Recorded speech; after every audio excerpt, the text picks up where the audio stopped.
Hello, welcome along to VLGA Connect, another bumper edition for you this week, sponsored by Hunt and Hunt Lawyers, looking at things that are happening across the local government sector in Victoria. And two terrific guests joining me today.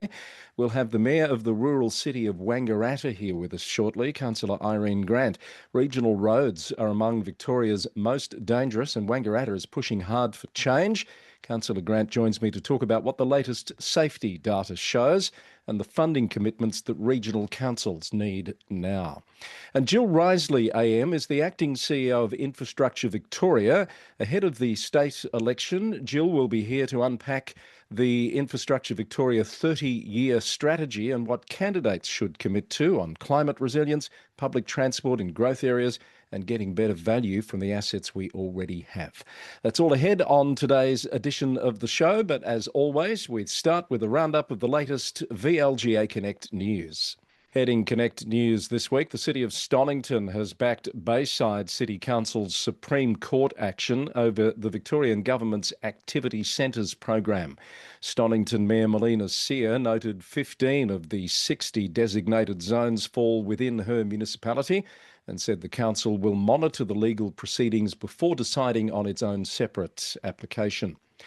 Municipal monitors at Kingston aren't moving out just yet. John Tanner and John Watson, appointed last year to observe the council's governance, have been given another last-minute extension to their term. They were due to finish earlier this week and submit their final report to the Minister for Local Government.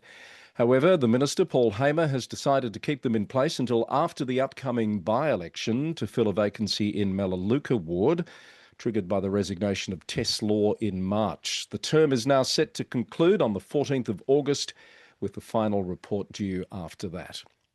Hepburn Shire Council CEO Bradley Thomas has resigned effective the 21st of August. He's been with the council since 2019 and served as the CEO since 2021. The council says it will announce interim arrangements soon and a recruitment timeline. Mr Thomas has not revealed any future career plans yet beyond leaving the Shire in August. And Campaspe Shire Council CEO Pauline Gordon has resigned this week as well after nearly 4 years in the role. She's accepted a senior position with the City of Boroondara. Ms Gordon's last day is the 26th of August. Pyrenees Shire Council has appointed former Central Goldfields and Baw Baw Shire interim CEO Sally Jones for a period of up to 6 months.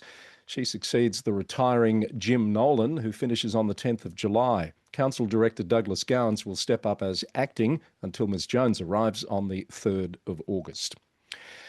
More councils are reviewing their aged care services. Rural city of Wangaratta looks to be the next to exit delivery of those services. It confirmed its intention this week following an independent review that found the current model is no longer sustainable. If the transition proceeds, supported home services would end by late September, with other programs continuing until mid-next year. And the Borough of Queenscliff has launched a review of its aged care services delivery. A final decision is expected later this year. Residents are being encouraged to provide feedback by phone or email. Ararat Rural City Council has been named Australia's 2025 Textile Recovery Leader after diverting nearly 12 tonnes of post-consumer textiles from landfill since May. The council says the program, run with Recycle Care Australia, has seen strong community use of free clothing drop-off hubs. More drop-off locations are planned in the coming year. And the City of Casey says it's taking an innovative approach to tackling graffiti, unveiling a new plan which shifts toward a preventative, community-led model. The strategy introduces legal urban art walls and factors public space design into vandalism prevention. And the Mayor, Stephen Cooman, says the framework balances strict enforcement with creative community partnerships to enrich the local landscape.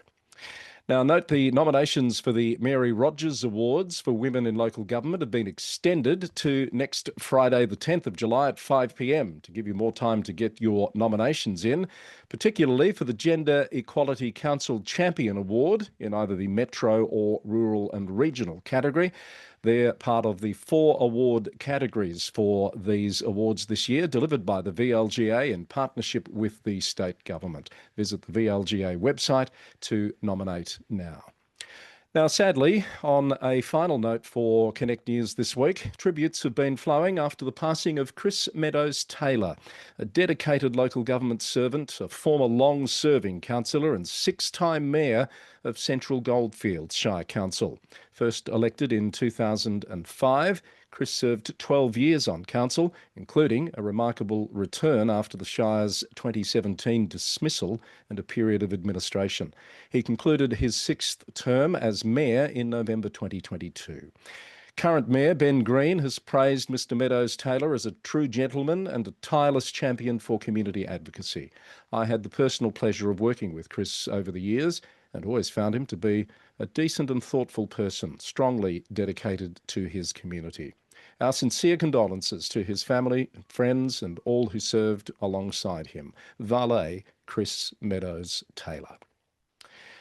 And that's VLGA Connect News for this week. For more from across the local government sector in Victoria and beyond, listen to the Local Government News Roundup podcast, sponsored by the VLGA and available wherever you listen to podcasts. Well, regional roads are among the most contested infrastructure issues in Australian local government, and new safety data is giving councils fresh ammunition in the fight for state and federal investment. Joining me now is the Mayor of the rural city of Wangaratta, Councillor Irene Grant. Wangaratta has been one of the more active voices on this issue recently, backing the RACV's My Country Road campaign and pointing to data that puts the Great Alpine Road at the top of Victoria's most hazardous highway list. Mayor Grant, welcome to VLGA Connect. Good morning, Chris. How are you today? Fabulous, thank you, and great to see you. We've met over the years. Of course, We have you've indeed. got a long history there at Wangaratta, a first phase of your council career in the early 2000s, and now you're back in the mayoral chair. Did you imagine that was going to happen? I certainly did not, but I must say that I've always had an abiding interest in local government and its importance in terms of the decisions it makes for local communities. So it drew me back. So, Yeah, but even before I was on council, I worked at the local newspaper as a of course. Yeah. journalist reporting on council. So look, it started a long time ago.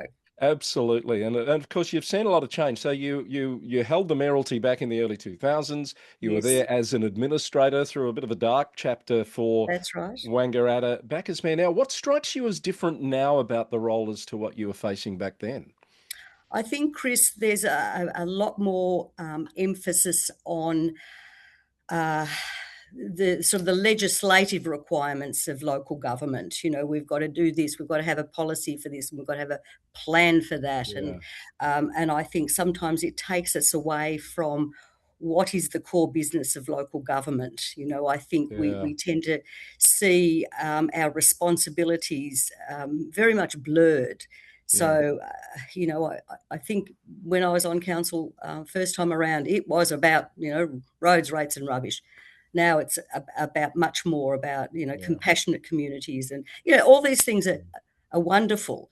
But I think, you know, when it comes down to where you're going to spend your money, you know, Yeah. that's when it becomes critical that really, you know, we've only got so much money to go so far.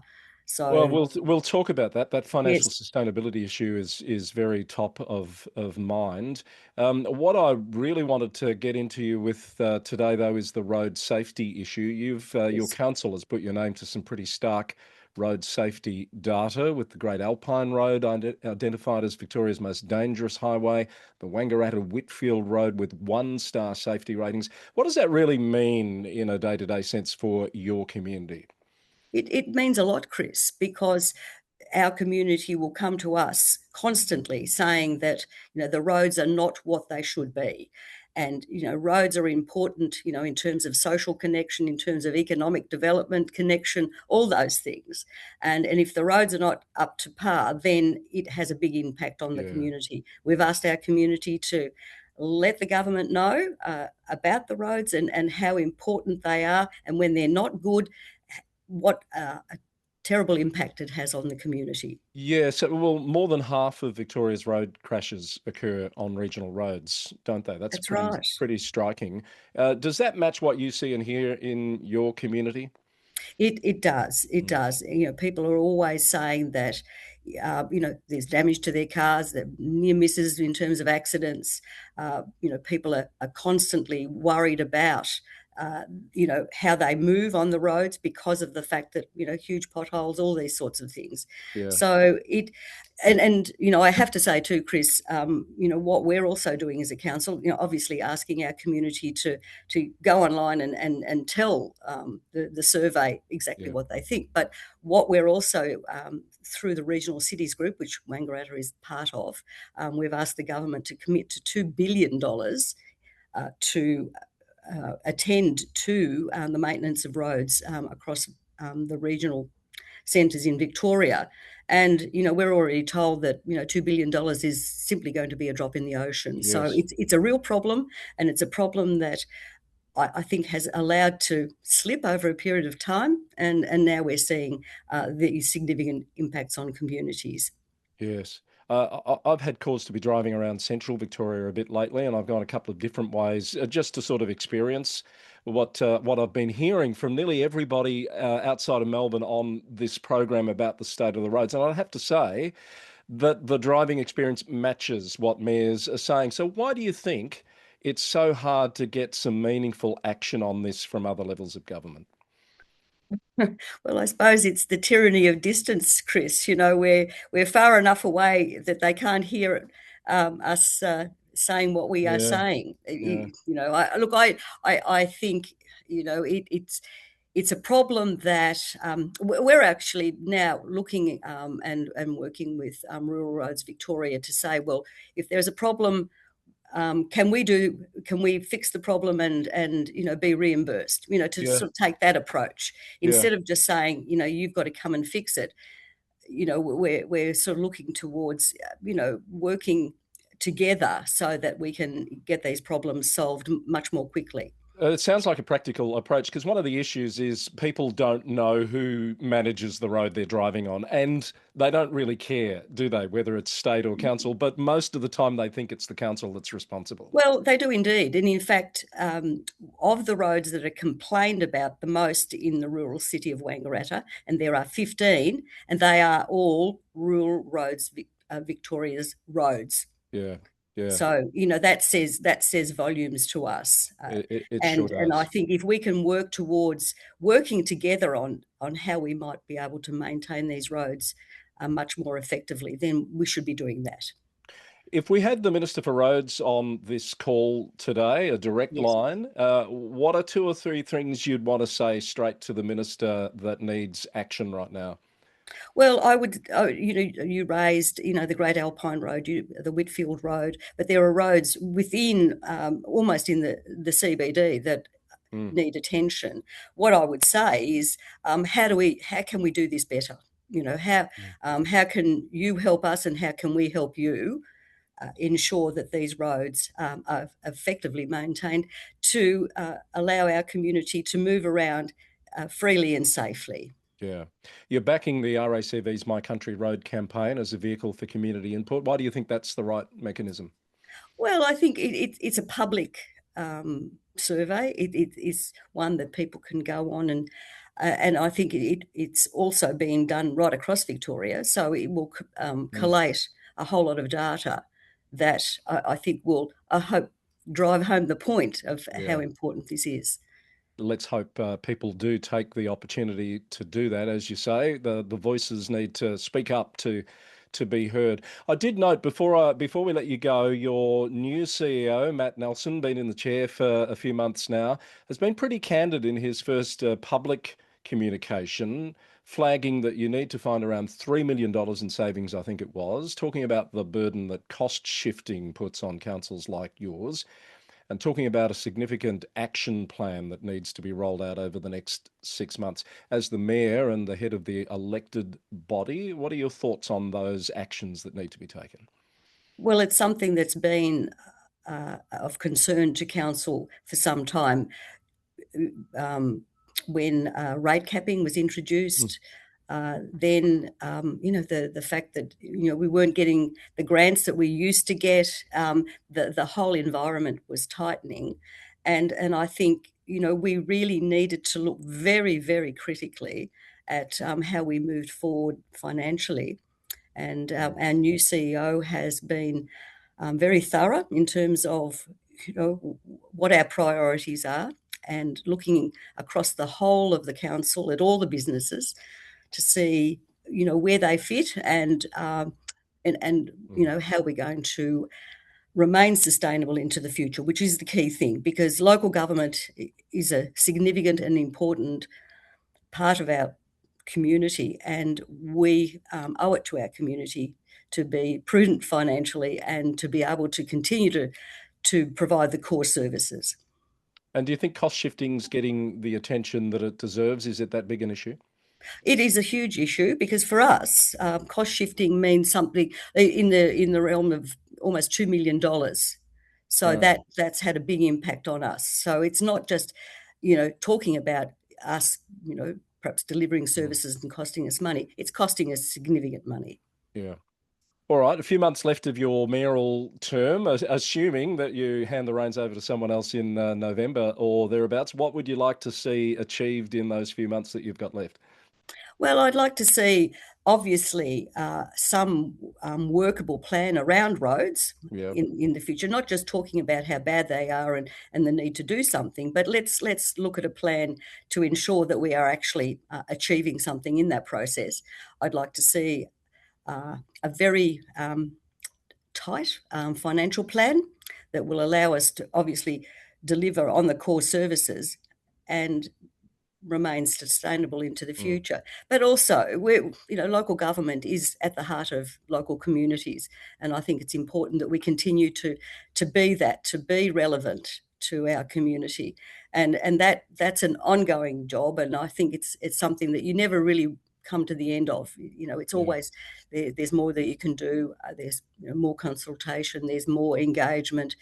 Um, uh, Getting the community to be much more involved. And so that's Mm. a challenge that we face. And I'd like to be able to look back on all of that and feel that, we have done the job that the community has asked for of us. Well, I was thrilled to see you back on council and then to take on the mayoral chains after Dean Rees decided to move on after a long time with the Yes, role. Great to see your thank you. experience and voice of reason on the council, Irene, and I hope you're around for a while to come. Thank you, Chris. I appreciate that. We've Yep. been speaking with the Mayor of the rural city of Wangaratta, Councillor Irene Grant, today on Oh, VLGA Connect. Next up on VLGA Connect, I'm very pleased to have joining us Jill Riseley AM, who is the acting CEO at the moment of Infrastructure Victoria. This is part of our pre-state election series as we head down towards November. Jill, hello, welcome to the show. Hi, Chris. Thanks for having me. Lovely to have you with us. We were chatting before we started recording about that AM on the end of your name, which you received a couple of years ago. Can I just say congratulations on that? That must have been a big thrill. Oh, thank you very much. Yes, it was. It was a real honour. So lovely to be recognised. And that's for services to sustainability and not-for-profit organisations. You've got a long history with governance on boards and those types of groups, which it's great to see that recognised. Oh, thank you.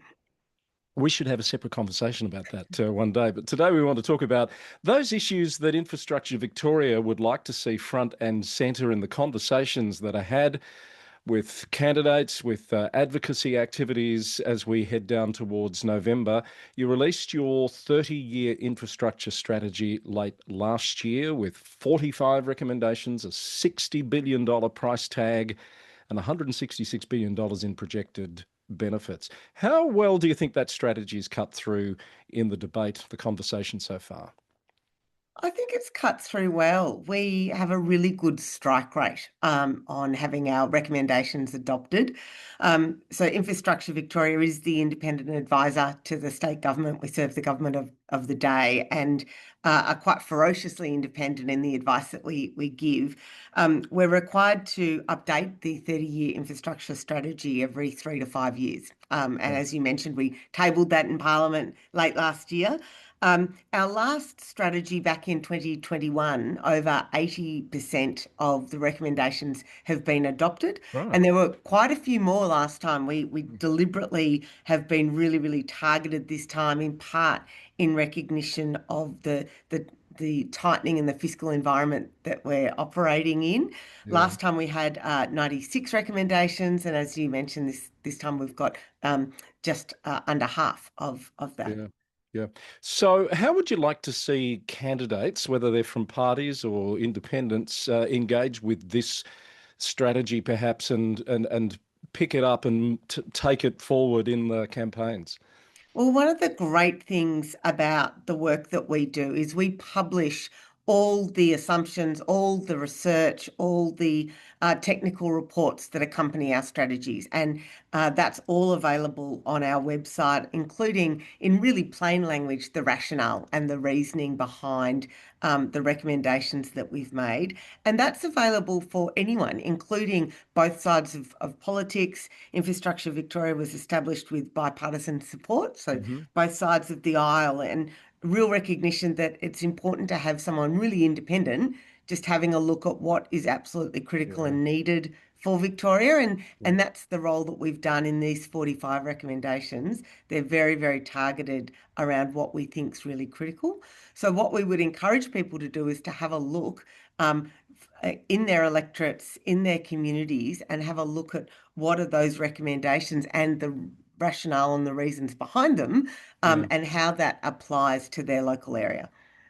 You've also released some recent research. This probably won't surprise people, but the numbers that are attached to this might surprise people, showing that more than $57 billion of government-owned or regulated infrastructure is at risk already from extreme weather, and that's rising by nearly 25% over the next 40 years. And of course, a lot of that risk sits with councils that own and manage those assets. What does your research say about where local government sits in that picture? Well, to horrify you even more, Chris, Yeah, that $57 billion is just Victorian government owned or regulated yeah, assets. So local council assets aren't included actually in that number. right. Okay. As you mentioned, it's called warning signs. It's our most recent climate research. It's the largest assessment of climate risk ever undertaken in Victoria, and we looked at 7 hazards right across the state. So we looked at which locations are most at risk and what assets and what infrastructure is most vulnerable to climate risk. And as you mentioned, it was $57 billion Yeah, of state government owned or regulated assets. But for local councils, we know they've got critical infrastructure. That changes from community to community. So in regional areas, for example, there's not just another library down the road, or there's not just another hospital down the road. And councils are also really exposed to climate risk. So part of this is making sure that we're able to support the government in recognising and identifying the areas and the infrastructure that's most at risk.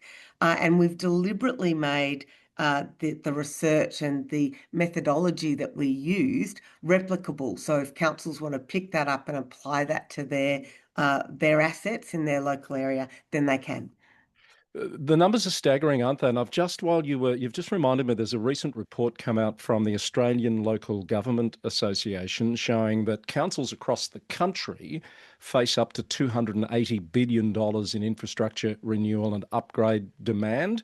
A lot of that's probably going to be driven by those sort of climate risks that you've talked about. So just thinking about that, you're saying 57 billion just for state-owned infrastructure in Victoria. They are staggering numbers, aren't they? They are staggering. And I think one of the really obvious things is we can't gold plate everything, and we Yeah. can't afford to move everything or fix everything.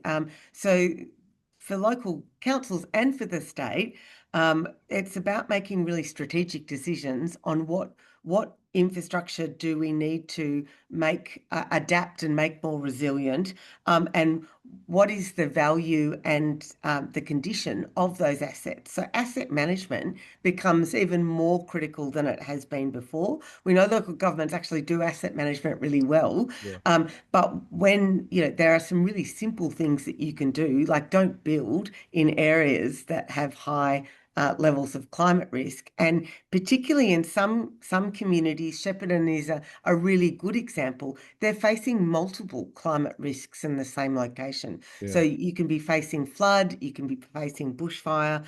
We've seen the impacts of flood risk in metropolitan Melbourne as those flood maps get updated.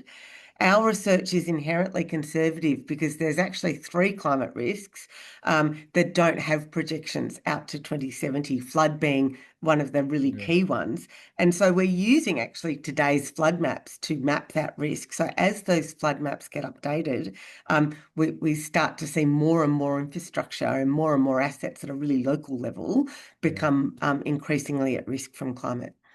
So complex and problematic. Interesting you choose Shepparton, my hometown, but it Yeah. is absolutely true what you say. One of the things that I was thinking about there too was roads. There's a lot of discussion about the state of roads, and your previous research shows that in terms of preventive road maintenance, um, nearly $6 is returned for every dollar that's spent on that.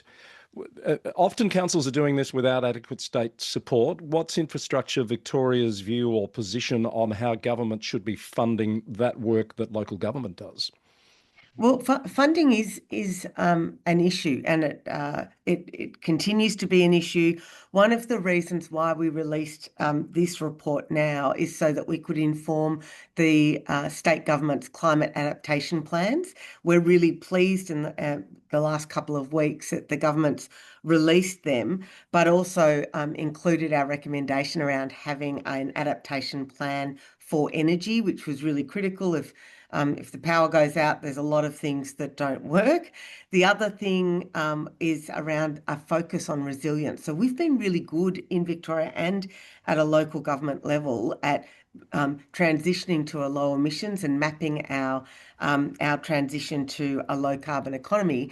But what we're saying at Infrastructure Victoria is that's really important, but we also need to start focusing on resilience and Yeah. adaptation, and that's what that report very much highlights. And as you say, there are things that aren't particularly glamorous, like clearing the drains, that have a Yeah. really high return on investment.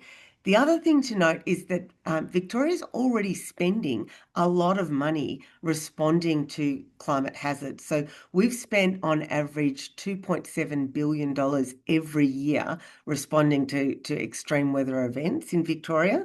The 2022 floods alone cost the state $3.5 billion in Wow. relief and recovery. So we're already spending a lot of money. What we're saying is let's start to also spend it in future-proofing our infrastructure. And it's really important that the state works with local councils who do an incredible job at being at the coalface of providing services, that they're able to do that as well. Frightening to hear that number, which is just related to floods and doesn't take into account, what's happened with fires in more Mm. recent times. A couple of other things, and we're not going to have time to do justice to all of this, but I want to talk a bit about public transport, particularly in growth areas. You've found that a third of Melburnians are waiting more than 20 minutes for a nearby public transport service on a weekday. Can't imagine what that's like on a weekend. What sort of difference would it make, this call that you've made for bus rapid transit on 6 priority routes by the early 2030s, which is not that far away? How significant would that be if that's adopted?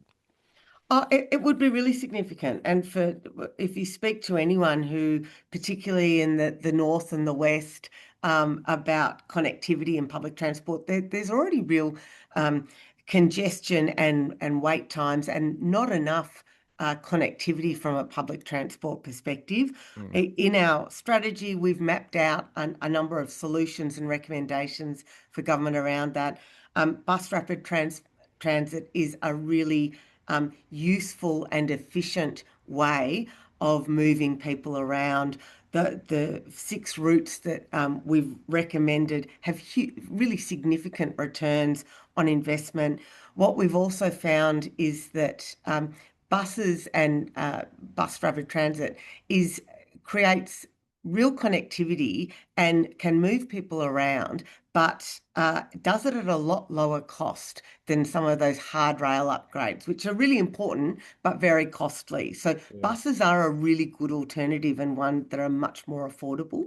The other issue that we know when we've done the modelling is that we're going to see motorists are facing about a 46% increase in congestion over the next 10 years, particularly in the north and the west. So we're going to need to find solutions in addition to the road upgrades that we're looking Yes. at making sure that people have the connectivity that we need. Yes, and you've also recommended some priority cycling corridors around not just Melbourne, but regional cities as well. I guess packaging all this up, what is your hope for this election campaign that those issues are going to be front and centre in the discussions that are going to be had? Yeah, I think it's about making smart decisions for the future and looking at where the growth is and where the long-term pain points are and making sure that we're planning cleverly for tomorrow and that we start to work on things that are a real priority. And that's what Infrastructure Victoria has tried to do with this strategy. It also recommends, particularly bikes are a really good example. It's a really important intersection between the state and local governments about making sure that we've got a cycling network that is connected. One of the key reasons people don't ride or don't walk is because they don't feel safe. So Yeah. making sure that we've got a bicycle network where people feel safe, they're protected from the rest of the traffic, we'll see an uplift in people using that as an option.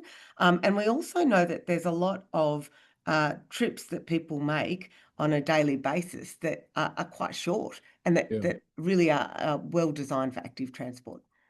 Perhaps one last thing before I let you go, Jill, on waste and the circular economy. And I know you've got a sustainability background, so I'm sure this is dear to your heart. You're saying at IV that our recycling rate hasn't really moved much in recent years. Our landfills could reach capacity very soon. The state's not on track for the 2030 diversion targets. There's a lot of councils resisting and wanting to see a change of policy around glass recycling. What do you think is the single most important thing in that space that needs to be said, done, committed to by government or candidates this year? Yeah, Vago did a report and has provided some great insights into where we are in terms of being on track or off track around our recycling targets. The Victorian government has invested huge amounts into recycling and waste, and it's obviously an area that is close to my heart. One of the things that we've recommended that I think is really critical, both for the state but also local councils, is Mhm. that we have absolute clarity on the landfill levy, because that actually is really key to unlocking investment in things like waste to energy or new recycling infrastructure.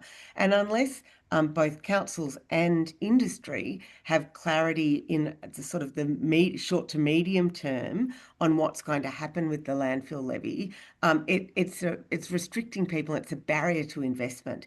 So I think that's something that we have recommended in our strategy, and it's something that the government can do quite quickly, and it would make a real difference. So, as we head towards the election and these conversations start to happen, some of them already are. How easy is it for people to find all of this information? There's so much more. It's very rich in background research as well on your website. That would be the place to start for any candidate, I imagine. Absolutely. And it is all on the website. We've got a dedicated portal for the strategy. The all the information's there. So you can go as deep as you like. But one of the things the team have done incredibly well is really elevate it and make it really simple. So you can go and you can browse strategy recommendations by topic, and it will have sort of all the key data right up there at the front. So you'll see the recommendation and the rationale for it. And I'd really encourage people to go and have a good look. Infrastructurevictoria.com.au. Pretty Absolutely. easy address to remember. Jill, that's been great. Thank you so much for I guess highlighting some of the issues. There's so much more, as we say. A lot of them are quite complex. I hope people do dig into those topics and have informed discussions and debate in the months ahead, as I'm sure you do too. Thanks, Chris. Jill Riseley, the acting CEO of Infrastructure Victoria, with us today on VLGA Connect. Well, some more terrific conversations there on the show this week. I hope you found something of value in those. Thank you again to Jill Riseley and to my earlier guest councillor Irene Grant at the rural city of Wangaratta. We've got some more great interviews lined up for you to bring you over the next few weeks. Excited to bring those to you, so I hope you'll come back. Hit the subscribe button on YouTube to be alerted about future episodes, or if you listen to us in your podcast player, of course, you'll see them drop into your queue when they are released. I hope you'll be back with us again. Thank you to Hunt and Hunt Lawyers, our sponsors. That's it for this week from VLGA Connect.